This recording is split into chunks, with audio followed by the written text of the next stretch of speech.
Okay.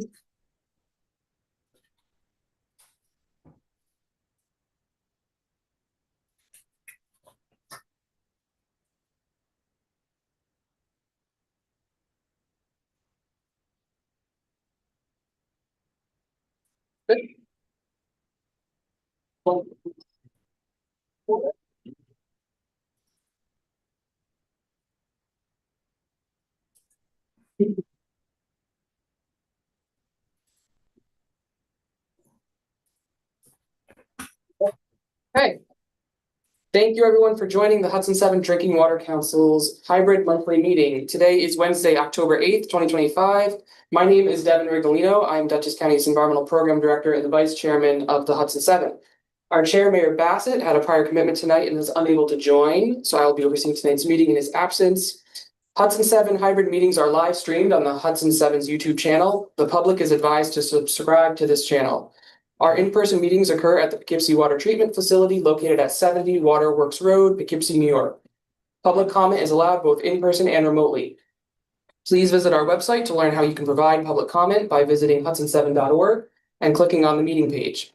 In attendance tonight, we have, starting on my left, Ann Shershin, 6th Ward Town of Poughkeepsie Town Board. Jonathan Churns, Dutchess County Water and Wastewater Authority Executive Director. Eric Weinstock from the town of Hyde Park. John Livestock. Well, the fog in my throat. Oh, Retired from Riverkeeper Advisor to Hudson. So thank you. Rebecca Martin, Source Water Protection Coordinator. and virtually here with us, we have Paul.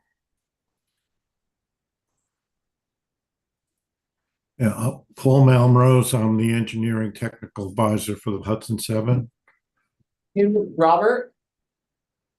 I am Robert Scott. I'm the operations engineer at Queensberry Water Treatment Plant up north. Thanks for joining us, Robert. Vanessa. Hi, I'm Vanessa Bertozzi, village trustee in Rhinebeck, sitting in for Gary. Shannon. Hi, Shannon Roback with Riverkeeper, technical advisor to the Hudson 7. Larissa. Larissa Liebman, attorney with Riverkeeper. Thank you. Dan. Dan Shapley, technical advisor to the Hudson 7 with Riverkeeper. Hi, everyone. Amanda. Hi, everyone. Amanda LaFalle, Ulster County. Nice to join you. Mike.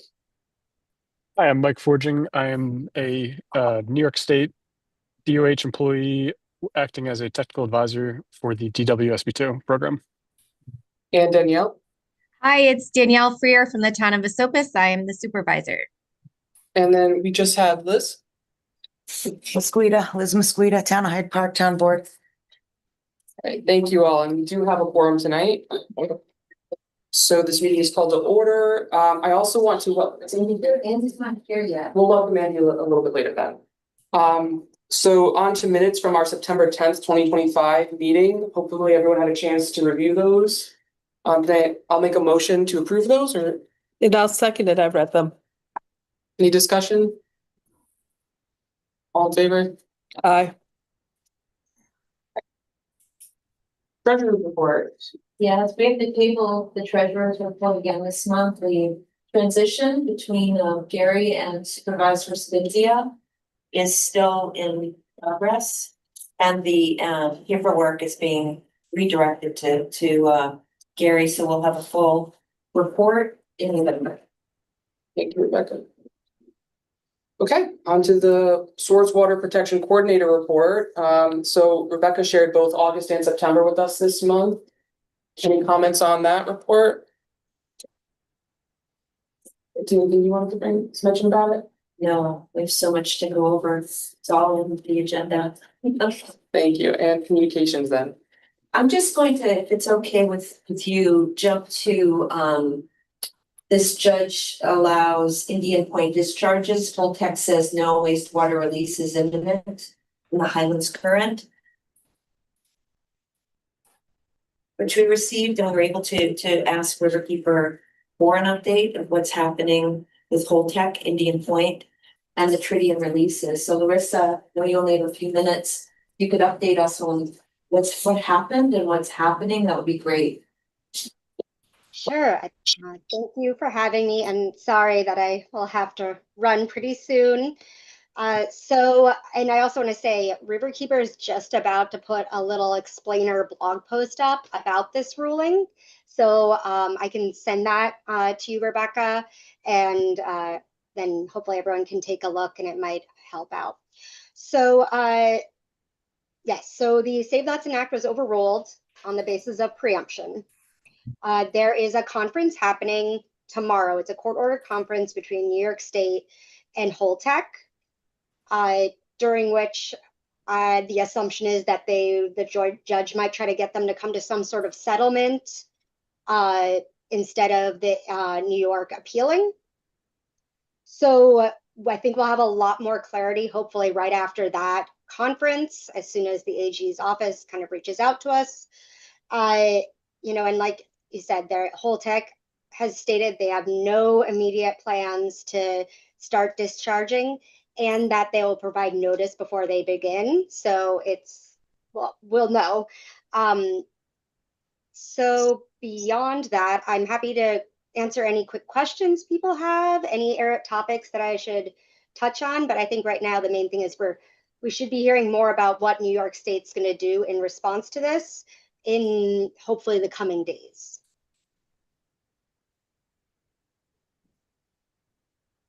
Any questions for Larissa?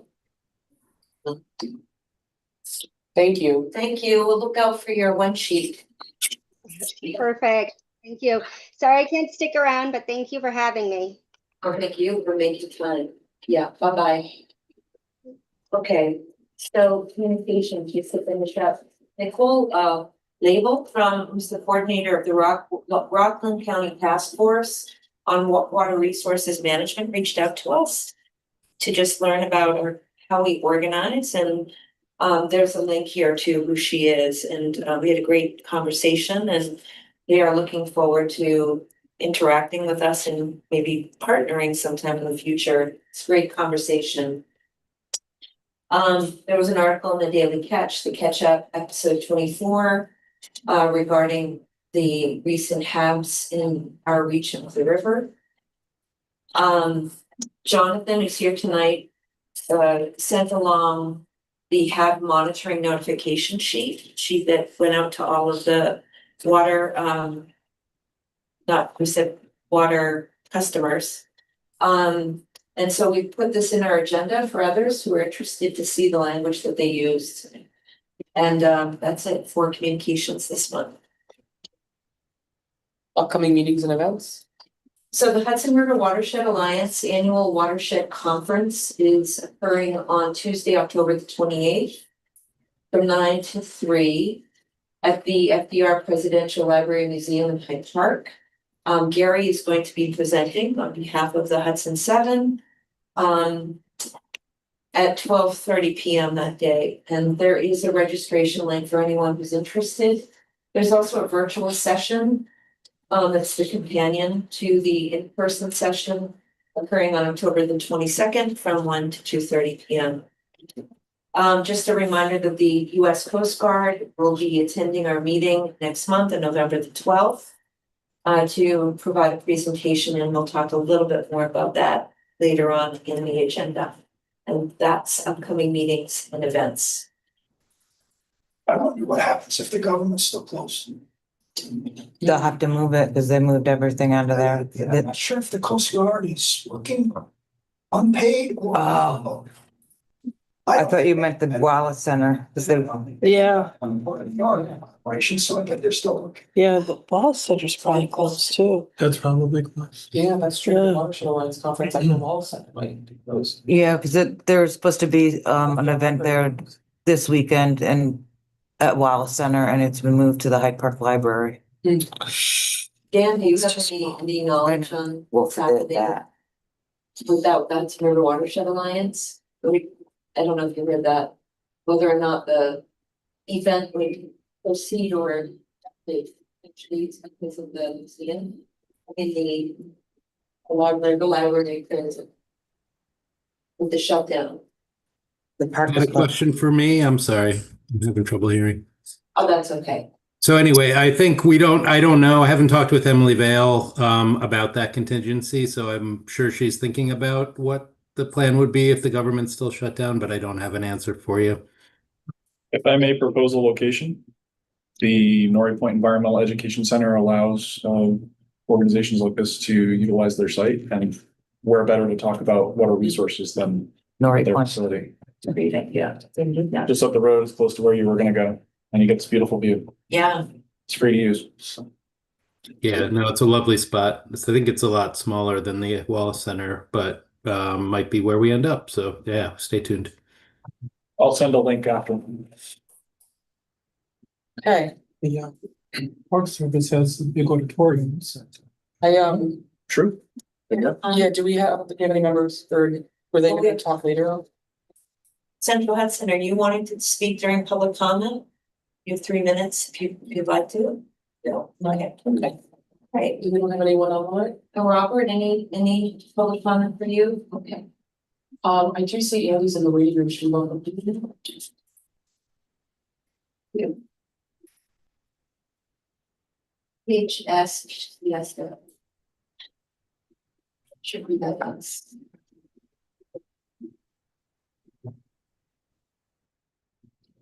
Hi, Andy. Hi, Andy, welcome. We did some intros. Do you want to go ahead and introduce yourself? Oh, thank you. Hi, everybody. It's great to see you all and lots of familiar faces. For those of you who don't know, I'm Andy Bicking and the new director of the Department of Environment with Ulster County, working with Amanda Laval.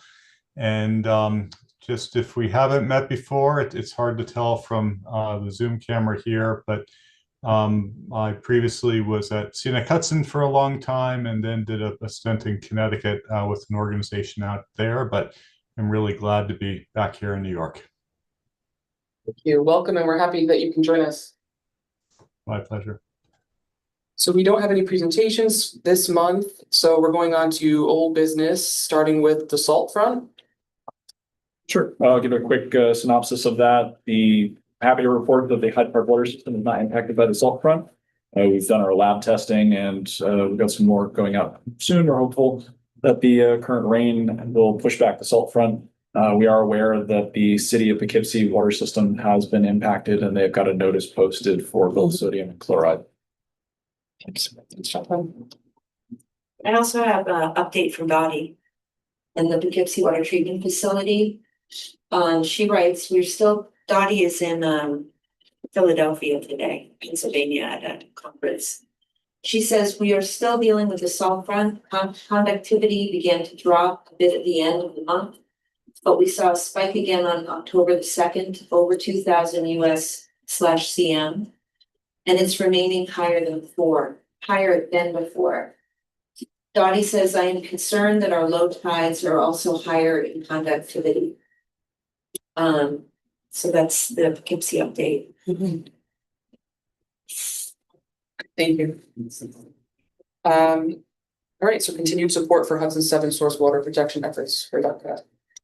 Yeah, so I'm following up with each of the municipalities where we sent resolutions to make sure everybody is working on funding for the Hudson 7 for the next year. For 1 to 3 years. And so you'll be hearing from me, and if you could provide an update on how you're making out, that would be terrific. Chippy and TDI. This is Jonathan Churns, Water Authority. The Chippy crew, this is the Central Hudson Power line extension in the Hudson River. They've been working close to the Hyde Park water systems intake. We've been coordinating with them on their various work. They've been following their communication plan as expected. They've had ROVs or rover work where they're just monitoring what they need to do, as well as what has occurred with a remedial burial tool. They've conducted all the sampling that was required and found that there are no environmental hits or impacts to the Hyde Park water system. Thank you. Did we get anything from Dottie from Brandon on that as well? No, not on that, but on HAPS. So next is the Dutchess County Fire Training Center remediation update. Excuse me. I exchanged emails with the case manager at the DEC, and it was the same response. They're still working on the report. Thank you for keeping track and updated on that. All right, so we had the next is Hudson River PCB. So last month, we had the Hudson CAG, the Community Advisory Group, was supposed to meet down in Newburgh, but it was moved to a online meeting. There's a lot of conversation at the meeting about moving forward, making all of the meetings hybrid, because a lot of folks are traveling across the state to attend them up in, I think it's Schuylerville. Some of the big takeaways that I thought were interesting, the group has, and the EPA has divided the river up into 3 segments for the purposes of future reporting on PCBs. So the lower segment goes to the Hudson Highlands. The middle segment, which we're most concerned with, is the Hudson Highlands to Catskill, and then Catskill North. They showed some updated data on PCB concentrations that are found in the lower sort of loose sediment along the bottom of the river. And while all are, these are their words, relatively low, it was interesting to me that the highest concentrations of the 3 segments was our segment. So again, Hudson Highlands to Catskill. They talked about how long-term fish PCB concentrations are decreasing and leveling out, but they can't speak to whether or not that's because of a direct result of the dredging that was done, or if it's a natural settling of the PCBs into the lower levels of the bottom of the river beyond where fish can typically get to them, and also just a natural depreciation in the fish.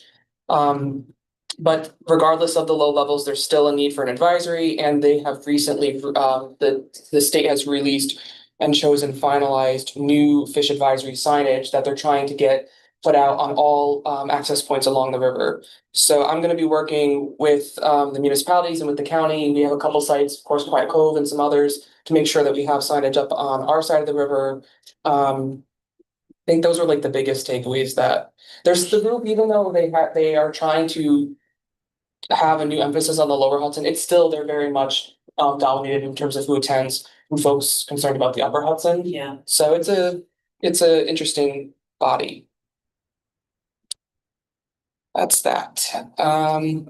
Any questions on that? Okay, Habs. Dan? Well, Dottie is here for a minute. Oh, hey, Dottie. Hi, Dottie. Dottie, do you want to give a quick update on Habs and Poughkeepsie, or do you want me to just read what you sent to me? Hi everyone. I was just saying that we still are experiencing the raw water having microcystin in it. Our plant effluent does remain non-detect, so we are, I feel, successful in our treatment process, but it is still something that we're dealing with. Thank you. And Shannon, do you want to talk a little bit about the NASA grant before Dan provides an update? Sure. So, you know, this actually feels very timely. We had some researchers at University of Buffalo reach out. They're submitting a grant proposal, or they would like to, for a NASA funding opportunity. And we've sort of been working with them to create a project that we think would be valuable. The initial idea was to create a system for sort of modeling nutrient inputs. And now the project will do that, but it will also be using all kinds of advanced computing and AI type of things to try to make a HAB prediction model. And so in order to make a HAB prediction model, there are a variety of tasks within this grant, you know, where, you know, we'll be helping them to collect some water quality data. But they also need an end user. So the way that this sort of proposal is framed is that, you know, NASA wants any tool that's going to be developed to be practical, and they want it to be used. And so, you know, the researchers were contacting us to see if we could be the end user, or if there was an end user that we were already working with who might be interested in participating in the proposal. And so the Hudson 7 came to mind as an end user, because the idea is that the end user would be someone who could kind of use the model, and it would also be someone with decision-making authority.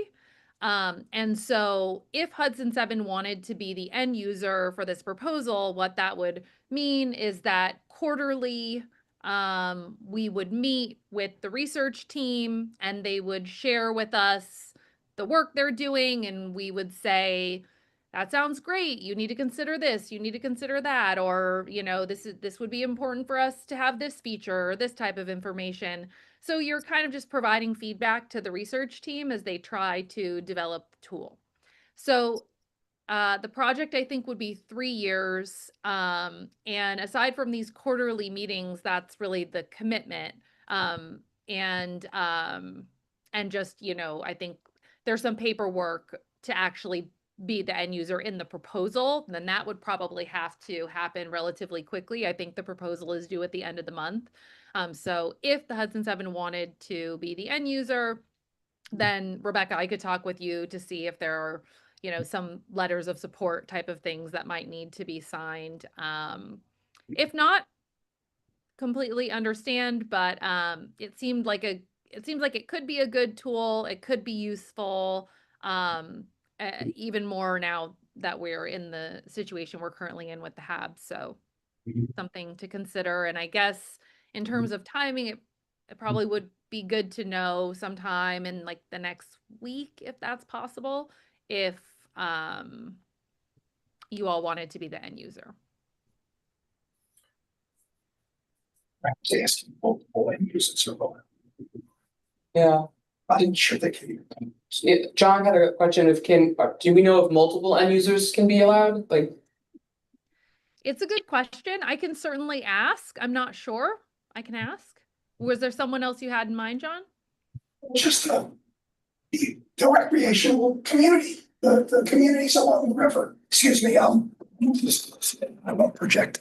You know, the communities along the river, you know, Department of Health. There are a whole bunch of people that are interested in protecting their health by not contacting dangerous agents in the river. So I think Hudson 7's an ideal end user, but I think your proposal gets even stronger if you invoke a community that's 100 miles long. Yeah, I hear you. And I would love to have DEC or DOH participate as an end user, but this actually came to us through Scott Cuppet, that is who the researchers had reached out to initially, and DEC can't, you know, for all of the bureaucratic regulatory red tape reasons, be an end user. I'm assuming it would be the same for DOH, unfortunately. Yeah, one more thought, and then I'll move on. The Hudson River Boat and Yacht Club Association, which is a consortium of all the recreational boating clubs, they might very well be a great partner. Thank you, John. That is so great. So let me talk to them and see if we can have multiple end users. I agree with you that it seems like it would definitely strengthen the proposal. So as soon as I know, I'll let you know, and we can talk more. I really appreciate the feedback. Paul, do you want to jump in? Yes, Shannon, I just wanted to tell you, you know, DEC is developing a model right now of the Hudson River for the salt front. And obviously, when the salt front goes up, we probably have good possibilities of harmful algae. So I think we should be coordinating those things. And the model that we're developing should be able to be used for that work. Yeah, I completely agree. I mean, I think that's why this is such a great end user group, because, you know, you're already doing so much that's very relevant to this. So I feel like it would just be a great place to do this work. And then I have one quick question. So the work that would be required by the Hudson 7 is a little upfront work for letters of support. And then a quarterly meeting that is for how long, and what would we need to do? What would we need to bring with us for an end user? What does that mean? Yeah, I'll double check. I don't think anything is prescribed in terms of like the length of a meeting or something. This is the proposals being developed right now, and this is what the research team proposed. They said, quarterly meetings could probably be, would be sort of like the best vehicle for, what is actually happening, which is them kind of sharing out, them maybe having questions, us providing insights or feedback on the tool. And so, a quarterly meeting, I think virtual would be fine. I don't think we're all going to go up to Buffalo. I would imagine something like a couple hours, just because an hour is tough to get anything done. So again, I can double check. Aside from those meetings, I think there could be occasional communication outside of those quarterly meetings. Like if we have new information that we think could be relevant to them, or if they're stuck on something or have a question, I think there could definitely be some of that. And Riverkeeper can definitely serve as like, a mediator in that respect, and, kind of like also as a first pass, so that, we're only bringing you into things when we really need the feedback, and so it doesn't become burdensome, because we would be a partner on the proposal as well. So I think maybe as we start to outline the proposal and what this actually looks like, then we can discuss this if there's interest over the next few weeks, and refine it and make sure that it's something that you want to do. So can you send us what the end user means? Yeah. Mm-hmm. Yeah. Do and to answer the question that John had, and then we can take it from there, because it sounds like a great opportunity, but be good to know what the work is, so we can consider that. It'd be Yeah, great. I'll send you an email with as much information as I can on the proposal and all of that stuff. Yeah, but Shannon, you would, so once we have that information, though, ideally you need an answer within the next few weeks, likely before our next meeting. Yeah, I mean, the proposal is due at the end of the month, so they need to know who the end user is going to be soon, So I wonder, would everyone feel comfortable if we made a motion that pending this additional information and my ability to talk this over with Gary, if Gary agrees that this seems appropriate, we would move forward, but I do want to make a motion because I don't want Gary to make that decision outside of our meetings. So moved. So, everyone, all in favor? Yes. Yes. Thank you, Shannon. Okay, great. Yeah, thank you. And Dan? Yeah, I mean, Shannon could cover this as well, but I think a general update on the HAB is that we're seeing multiple lines of evidence that it's dissipating, or at least less intense than last week, previous weeks. I think the data I've seen from the water plants, I think I've seen 4 of 5 of the microsystems data. It shows that it's still present. So it's still important to do all of the testing and the treatment changes that have been in place to protect the tap water. But it does appear that the levels are kind of declining, or at least we're in decline. I think we are expecting with the water temperature and the rain that, those are probably good signs for helping it dissipate faster. So I think Shannon will be out tomorrow. Right. So we'll have our boat out taking some samples from the river itself tomorrow. And I don't think Carrie is Carrie from Dutchess Health here? I can't tell, but she was great. So I'm going to reach out to her again and just get a read on the latest test results from the water plants, just to keep tracking that. But I think there's enough indication that it's still present at some level, and the toxins are obviously still in the water and coming into the plants as raw water, that we're also, maintaining the current recommendation to users of the river to be alert and be aware that there could be a risk that's not usual. Although, that risk is also seeming, I think it's at least lesser than it was. So we're hoping we're near the end of this episode, and maybe we didn't mention because it wouldn't have happened, but we did get a grant from the Hudson River Foundation, and we're worked with the Carey Institute as well, to, to use some of that money to do the monitoring that we are doing. So we're trying to learn as much as we can. And then, like Shannon said, kind of pair it with satellite data. If we can work with NASA grant with that professor, and just try to bring all the resources we can to try to understand as much as we can about why this happened this year, what the preconditions might be to indicate that it would happen again, and just to try to be better prepared going into the future. So hopefully that kind of scientific knowledge from the river will be paired well with the effort by the water treatment plants to update their emergency response plans and add a section on HABs this winter, presumably. And then we'll be off and running. So I will say, just to reiterate, say out loud again, I think one of the important things for those emergency response plans, based on the experience we have and because of the Hudson 7, is that I would encourage you that if one plant starts to see a problem, that all of them get the response and start the actions, because I think that's just an important thing that we can do because we're coordinated now. So I just put that in everyone's mind as you're pulling together those new elements to the emergency response plans. I don't know, Shannon, is there anything else important to mention? I think that's the basic situation. Yeah, I mean, I'll just mention one thing that's nice with this HRF funding is that it's giving us money to do the actual cyanotoxin testing, which is quite expensive. And so what we're trying to do is pair cyanotoxin samples with chlorophyll and phycocyanin data so that we can understand that relationship. So that, next year it's so much easier for us to measure phycocyanin, and we're doing that regularly. And that's something that you all could also do much more easily than with cyanotoxin, than doing the cyanotoxin testing. So hopefully we can start to get a sense for what that relationship is, and then how we could use phycocyanin and maybe chlorophyll as an indicator in the future.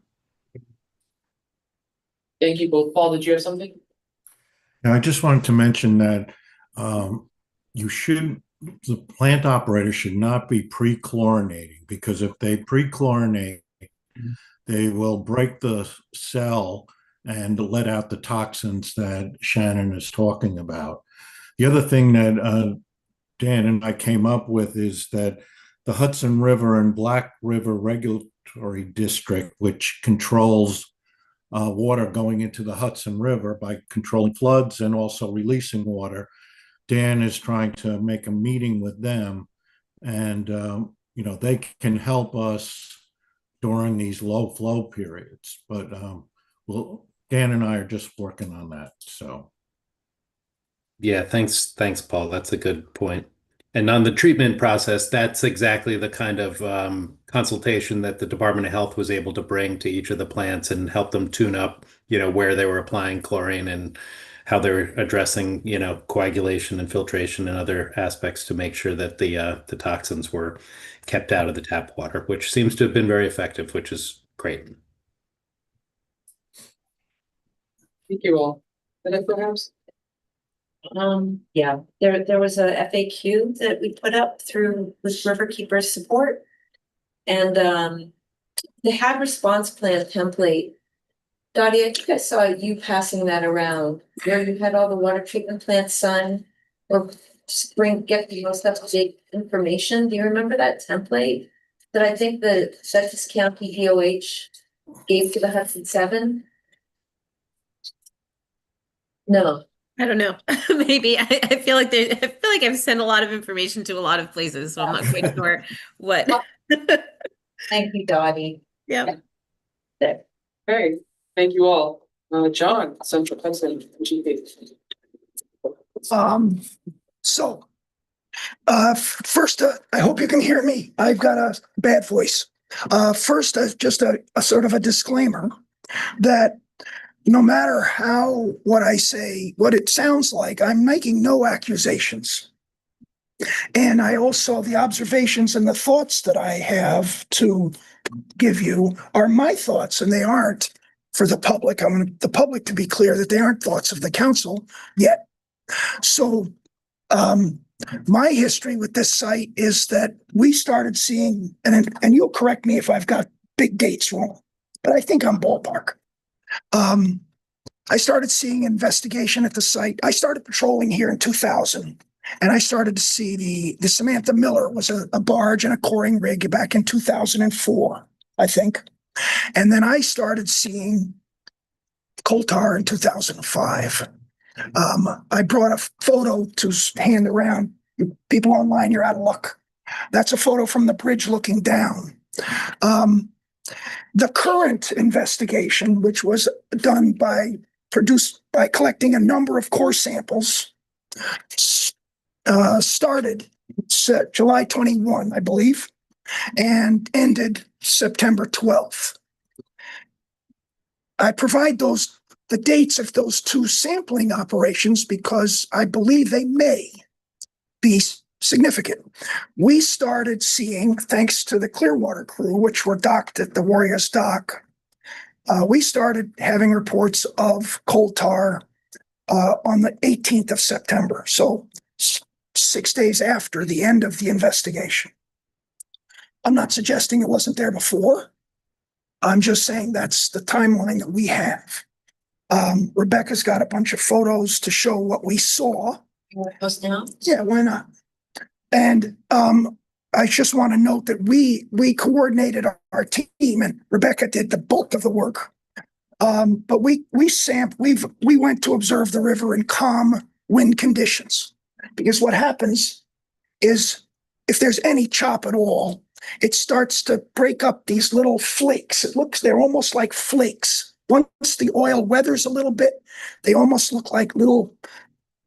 It's hard to describe. It's unique in my experience, So if you put diesel oil on water, you make a sheen, and this stuff comes up as a little oily bubble, like an upside down raindrop.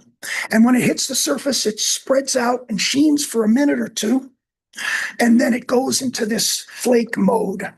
So we've got a number of observations between the 18th and yesterday. We were invited aboard by Central Hudson to go out yesterday where they were trying to collect some samples, and it wasn't calm, so it wasn't ideal, but it was great to be out there. And we did see a couple of these things. They're called blebs. I don't know who thinks of this stuff. These little oily things come up and come to the surface, and the technician was able to collect some samples which are going to be analyzed. We had a very strong flood tide yesterday and a significant breeze, so we weren't seeing this because this gets blown away very quickly, gets blown ashore or just dispersed. So couple of considerations for the council. During drought and low flow, now I'm addressing the issue of mixing and transport. During drought and low flow, upriver transport is increased. Now I mention this because we have Poughkeepsie and Lloyd at the south end of the Hudson 7 Reach, Hyde Park in the middle, and then so forth. So if the tide runs between, it's slack tide, it's 0. At full flood or ebb, it's 1.5 knots or 2. A knot is a nautical mile per hour, just over 6,000 feet. So if we use 3/4 of a knot as an average for a 6-hour flood or 6-hour ebb in a low flow condition where we're not seeing a tremendous of water coming down from the watershed, which is what we have, witness the salt. We will have more upriver mixing. Hyde Park is about 5 miles, and at 3/4 of a knot, we're talking about 4.5 miles of transport. But transport is only half of it. The other part is mixing. So as this stuff gets attached to sediment particles, then it's doing other things. It's not just being moved by the tide. So we did a study with Columbia back in the early 2000s down at Newburgh, and over 2 weeks we watched a tracer that they put in the water. And it was a low flow period, and the tracer was injected at the Newburgh Beacon Bridge, and at the end of 2 weeks there was tracer almost up to the IBM plant in Poughkeepsie. So it's coming upriver. And the salt is a tracer experiment happening right before our eyes. So in low flow conditions, it's possible. I'm not a hydrologist, I'm not a scientist, but it's also possible that cross-channel mixing is going to be increased. When there's a lot of flow, the river kind of, the right side stays in its lane, the left side stays in its lane to some degree. But it is important for whatever precautions are being taken in Poughkeepsie that Lloyd should be encouraged to take those same precautions. So then theories on what might be happening. And again, this is not, I'm not blaming, I'm just talking, I'm just thinking. That's my job. It's possible that the investigation core samples, now the methodology they used was the best technology available to my knowledge. They had a double concentric two-pipe system where they would plunge the core down instead of drilling. And then as the core came out, the other pipe delivered a slurry to fill the hole, which is perfect. It's conceivable that some of those core holes did not get fully filled. I'm not blaming, it's conceivable. The other possibility that occurs to me is that to do an accurate survey, you have to know where the coring barge is exactly. So you don't just have a barge on anchor swinging around out there. You spud it down. That's a term that people might not be aware of. You've seen these barges with long columns on the four corners. And the way they work is they get in position, they're positioned by a vessel, and then they drop these spuds and basically staples the barge to the bottom. Now it's not going anywhere. Now, those spuds, this is soft bottom. And you had to be super careful here because you had a cable crossing and a pipeline crossing. You don't want to miss that or somebody's going to call you. And so those spuds on removal may have left holes that didn't have the advantage of being backfilled with a slurry. I'm not accusing, I'm just thinking about why is it that shortly after the investigation, which we all appreciate, we're seeing this product. So a couple of scenarios again, this is John Lipscomb thinking, not council thinking. A couple of scenarios, there's a short term and a longer term. It's important to understand that, again, based on my experience drifting around like a fool in the Gowanus Canal, winter and summer, I saw that coal tar is mobilized more in warm water than in cold, sort of like our own bodies. We are, it's an oily product, it thickens. So we may, in the short term, stop seeing coal tar. That's good for everybody. That may be a seasonal thing. That could also be, for example, we all have been to the beach. We've all walked in a soft bottom at the beach. And when we pull our foot out, there's a hole, pull our foot out, the surrogate for a spud. And then after if you stand there 5 minutes, the movement of the water over your footprint starts to fill your footprint. Well, the river's no different. So the river is loaded with sediment. And wherever you slow down water, it drops out. So what you can imagine, you can visualize water going into a potential hole from a spud, maybe that diameter, and the turbulence in that hole, and that sediment's going to drop out. So it may be that the river tries to heal itself. It may be that the cold temperatures reduce the mobility of the coal tar. We don't care if there's less coal tar, we're happy. If it continues in the short term, it's not good. And my advice to the council would be to have a vigorous conversation with the DEC to come up with a plan to capture or contain. So containment would be holding it on the bottom. That's logistically a bear. And the other would be to come up and see if there's a way to try to capture some of this stuff once it's on the surface and mobilized. Obviously, that ends when there's any ice. In the long term, regardless of whether we see it continuing now or restarting in the spring, the council needs to be extremely vigorous in pushing the DEC to review this investigation that they've just done, which is to inform a new plan, which is great. But we need the DEC to move on it quickly so that we don't have, I mean, we're talking about something that I personally have seen since 2005, 20 years. There was an effort to clean, there was another investigation, but we don't want 20 years more to go by. We want the DC, and these guys can't do anything until the DC signs off on a plan. So the driver of the bus is going to be the DEC. And that's going to be where I believe the council needs to put pressure, regardless of what we see in the short term. I hope that made sense. Was that okay for you? Your observations are your observations. Yeah, okay. But I want to make sure that, you know, again, I was not saying that any of these observations are conclusions. But I've been asked to think out loud for this group. Thank you. But you're sampling, right? You're sampling? Well, we sampled yesterday. And, you know, it's sampling whatever the condition presents itself. It's not a new condition.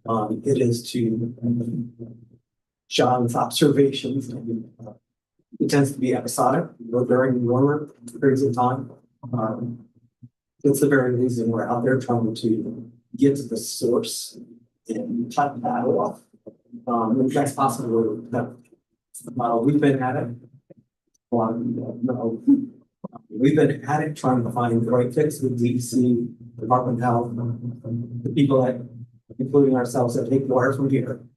So we are very committed in, you know, addressing that so that it becomes a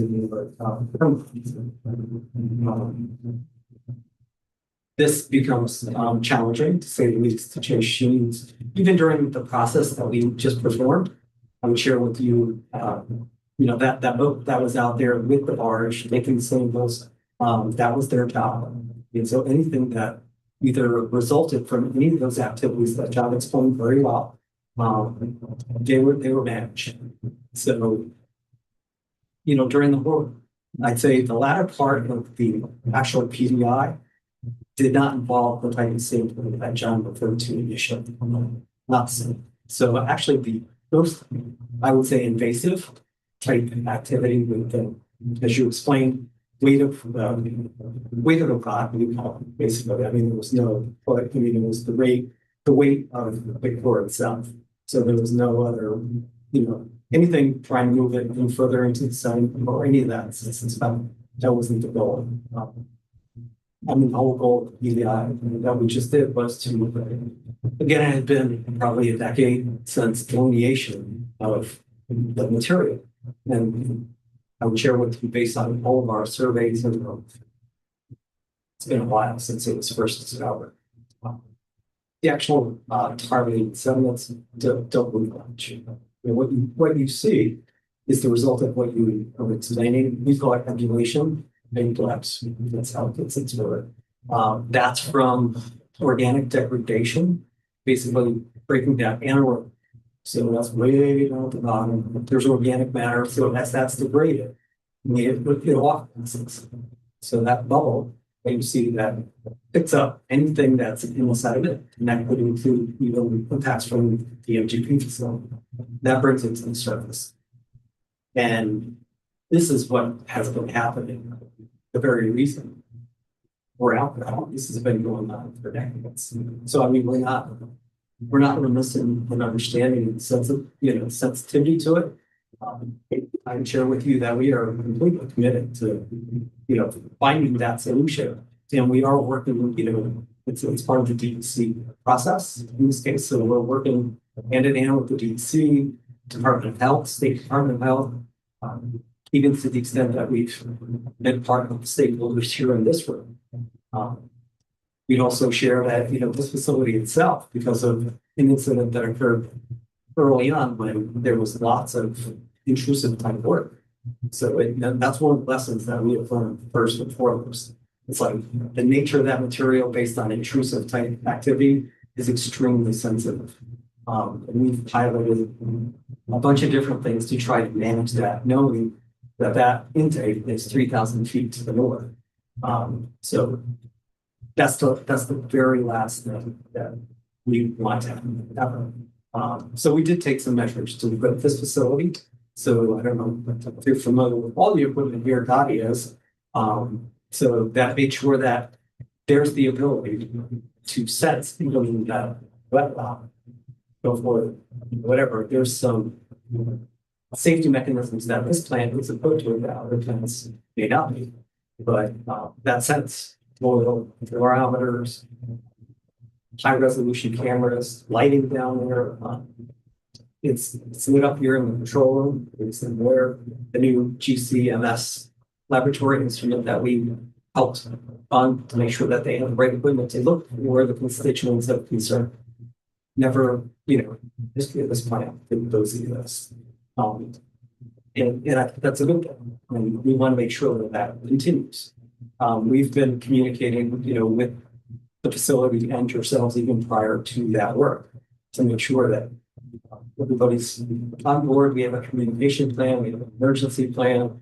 To the extent that, none of the things that were done during that investigation ever triggered what we so we went to a level one. Totally in control. When they got to the latter part of the investigation, which was less intrusive, we were essentially taking a clamp shot and trying to get the top sediments. Yeah. And That's a tiny clamp shot.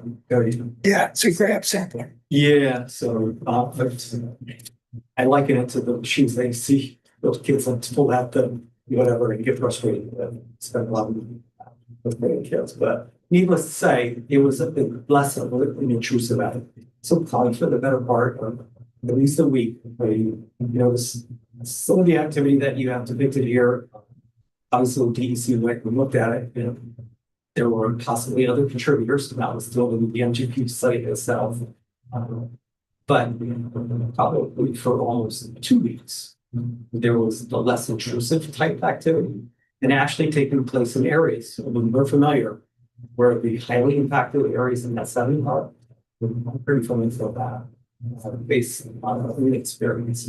So the latter part of that investigation was not done in the most impacted areas. That happened actually at the beginning. So earlier on in the actual investigation is when they were in the area where we would call the most sensitive, any type of intrusive or fluid spot. Right, and that's when you had your sweeper vessel on site. They were there the entire time. Right, so they were there from day one to day end.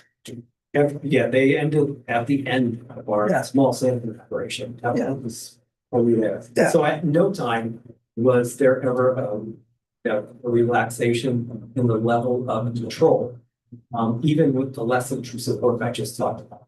Right. It was there all the time. Right. I mean, they didn't get released until we issued notification. There says work's complete. They're backing up that included Sunday Miller. It's Miller's knowledge out of them, so they came up. But that's when they were released. So that's when they started hitting backs out. But not until that time. So, and there were no incidents during that whole period of time, 8 weeks. Where there was ever, more than 11 uncontrolled type shooting event where we would have been on the phone in 10 seconds to die. First of all, that says, we have uncontrolled weeks. And that never occurred. Nor that I was made aware and spoke to die at this facility ever had any indication based on their instrumentation, very sensitive instrumentation, observations, chemistry, none of that. And actually that hasn't happened in 5 years since all that was in place. Regardless of any type of activities that we may or may not have been doing. All right. I mean, this is, and I mentioned that to John, so I can show you photographs too that we have from 2010 to the walkway and stuff that would show you a very similar kind of activity occurring. And that was in August 25, 2010. So, it's been a challenge, no question. And I agree with you. I mean, it does need to be addressed as quickly as reasonably. It's a process. and it's the public process that we're engaged in. So, yeah, we understand it. I just want to ask, I don't want to stay too much longer on this, No, because I I- know we are going to run over. I apologize for that, but you had said you think the Hudson 7 should be vigorous in how we interact with the DEC on this. What does that look like to you? I think we ask for, I would recommend a request for a meeting. And we would talk to them about our short-term concerns. Again, whether we continue to see it or don't. And have a short-term plan. And then we need to, I believe, put the spurs to the DEC so that these guys did the right thing. They did this investigation to delineate the patch. They have to do that to come up with the plan. They're going to get that data in the spring, early winter. Only first quarter, first quarter. Yeah, so we need the DEC to commit to the Hudson 7 that they're going to expedite a plan once the patch is delineated. Or they can even start before. They don't have to draw the exact dimensions of the remediation. They have to think about technologies for remediation. And that's more than we want to discuss here, but there are a couple of alternatives. But the DEC has said a number of times, we're the point on this. And so, okay, we want to talk, and we want the DC not to be aggressive towards the utility. That's not what I'm suggesting. Aggressive towards a solution. And I know these guys would just love to have this end. Yeah. And we would love to have this end. And do you know is a meeting on Gary's radar already? So Gary's met with DEC, but what you're suggesting is for the council to meet with Right. DEC. Yeah. Let's get it official and have the public see it. And let's get this out. And let's let the DC be point as they say they are. And I also want to say I'm always very, and this may be just a thing that I have, I'm always very sensitive when people are in the hot seat because of an issue. We have to remember that this plant closed before any of these people went to work. They didn't make this problem. And let's keep that in mind. That doesn't mean we sign a free pass, but they didn't make this problem, and they are our partners in fixing it. Thank you. Okay. So in November, we have a meeting with the Coast Guard, and then in December, we don't meet. We'll be meeting again in January. So what exactly is the suggestion? Well, I didn't know that schedule, because that kind of puts the burner on low, doesn't it? So let's think about that. Maybe a letter from the council to DC saying these are the questions, and maybe an interim meeting, maybe a committee meets with them in the meantime. I don't know how you all work, but I don't think waiting till January shows the DC the urgency we feel. We could always convene another meeting if. Initial meeting. Or a subgroup, If we agree to a meeting prior. Yeah, I mean, I think they ought to meet, I would say, within the month, couple weeks. Sit down. Yeah, but it's up to the council. If the council feels that way, then you should vote that way. I think Gary would want the council to. Gary would be signing, but it would be based on our motion. So do we all think that we should get a letter to the DEC and asking them to meet with a committee of the council in the next month? The next couple weeks. He.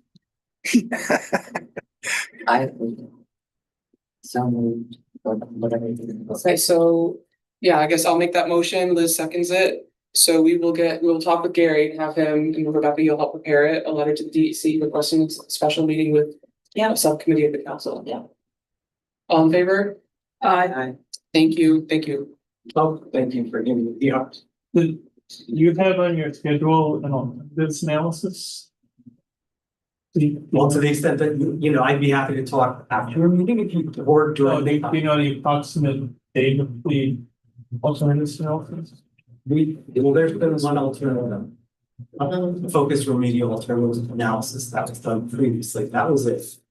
This effort was that augment that. Okay. So what this will inform is the actually remedial analysis work that was done and the recommended plan. So that'll be that as a result of So it. this is a follow-up to the full grant analysis. Yeah, yeah. This is like a pre-design study. Yes, yeah, exactly right. Redesign investigations. That's exactly right. Thank you. One quick question. You said that the samples will be back in the first quarter, From the PDI. Yeah. PDI, so those won't, the samples, so those samples won't be available. I mean, the results of that won't be available before we meet with the DEC. No, I did to John, if you're meeting very soon. Yeah, okay. No, they're in the lab. Okay. That's where they're at. Okay, area contingency plan. Yes. We'll start. We had our planning meeting. That's what we're doing. The planning meeting was on Monday, was with John, Nick, Rebecca, and myself. We outlined a presentation that will concentrate on both spills that could be detrimental to our intakes in the Hudson 7 region and look at real response times and prevention, focusing on the reality of the river, I'm sorry. It will address actual assist stations and responder times, tracking water ebbs and tides, and the cost of recovery. Prevention is key, is something we focused on, and it's key to a successful response where we would like to point out a benefit versus risk analysis of what is being hauled on the Hudson and an assessment of how to realistically respond to an accident at any of the 4 bridges in our region. And we hope to create a discussion where realities are addressed and prevention takes high priority. That's right, it's too technical. Good job. Okay, so we'll quickly go through some quick reports from committees. Mike, did you want to say anything from DWSP2? We got some news today, right? So Mike had to go, but he said that the Hudson 7 CWSP2 plan has been updated and resubmitted for state review. And Mike will provide an update as soon as he hears back from the reviewers. They expect this review to take 2 to 3 months. Still moving. It's good. The water treatment plant. Yes. So the water treatment plant committee met on September the 30th. It was myself and Dottie and Nick and Randy was there to discuss a potential educational opportunity for water treatment operators in spring. And it was suggested, Nick and Dottie, do you mind if I continue? I should have asked if you wanted to give this report. No, Rebecca, go right ahead. No. It was recommended that the educational opportunity in the spring be focused on the DWSP2. And so we'll discuss what that actually means. So the advice by the committee to the council is for the effort to be centered around the DWSP2 plan or some aspect of it. Right, Nick and Dottie? Yeah, Rebecca. Yep, you're spot on. Yep. So we have plenty of time. But I don't know if Jonathan or Paul or anyone working in the water treatment plant world has any thoughts on that? Sounds good to you? No comment at this moment. Not yet. Okay, that's it for me. Do we have anything for the Lower Socus Creek? Yeah, Paul? Paul? Oh boy. You can, This is when you need one of those air. we can skip that if you rejoin us, we can circle back. Oh, No. I know just how he feels. Sorry, we're going late, that's late, so technical advisor policy review. Oh, well, That's it. thrilling times at Hudson's. I'm going to quickly make a motion, I'm gonna hop to number 2, and then we'll circle back. So we wanted to approve, adding Jonathan Churns to the DC, from the DC WWA as a Hudson 7 technical advisor. It's been great having you here. Good idea. You're a powerhouse of knowledge. Do I have a second? Second. Second. Second, okay. Everyone on favor? Aye. Aye. That's awesome, thank you. I'd like to thank you for the opportunity to be a part of the team, and I look forward to what we can build together. We're really happy to have you. All right, So the technical, yeah, we're just putting that on the table for everybody to look at and to vote next month. So it's just a policy to help to create some guidelines and boundaries for the technical advisors of the Hudson 7. Very simple stuff. and Rebecca made a payment for our website. It's an annual payment, and so I just need to make a motion to reimburse her for that of $19.95. Second. I need voting numbers. Oh, I thought it was. All in favor? Aye. So, thank you. And that's it. Anything else? I'm sorry for going over late. Do we have our next meeting scheduled? Well, November 12th. Yeah. So I'll make a motion to adjourn. That's the Coast Guard. Yes, the Coast Guard presentation. Yeah. That'll be fun. All right, everyone, good night. Thank you. Thank you, everyone. Who brought in